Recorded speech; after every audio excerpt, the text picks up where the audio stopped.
দেশব্যাপী জাকির পার্টির কেন্দ্রীয় কর্মসূচি অংশ হিসেবে জামালপুরের ইসলামপুরে ইউনিয়ন ভিত্তিক সাংগঠনিক জনসভা ও র্যালি অনুষ্ঠিত হয়েছে। মঙ্গলবার বিকেলে ইসলামপুর সদর ইউনিয়নের পাঁচবাড়িয়া আদর্শ উচ্চ বিদ্যালয় মাঠে জাকির পার্টি ও অঙ্গ ও সহযোগী সংগঠনের আয়োজনে এই জনসভা অনুষ্ঠিত হয়।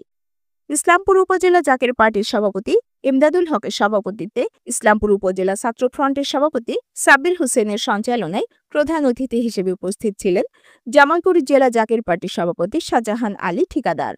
বিশেষ অতিথি হিসেবে উপস্থিত ছিলেন জামালপুর জেলা জাকির পার্টির সাধারণ সম্পাদক ইউসুফ আলী, জাকির পার্টির সড়ক পরিবহন শ্রমিক ফ্রন্টের কেন্দ্রীয় সাংগঠনিক সম্পাদক সাইদ হাসান স্বাধীন আকন্দ, জেলা ছাত্র ফ্রন্টের সভাপতি কাউসার আহমেদ লালন, জাকির পার্টির উপজেলা শাখার সাধারণ সম্পাদক ও ত্রয়োদশ জাতীয় সংসদ নির্বাচনে জামালপুর ২ ইসলামপুর আসনে জাকির পার্টির দলীয় মনোনয়ন প্রত্যাশী আব্দুল হালিম মণ্ডল সহ জেলা ও উপজেলার অঙ্গ ও সহযোগী সংগঠনের নেতাকর্মীরা উপস্থিত ছিলেন।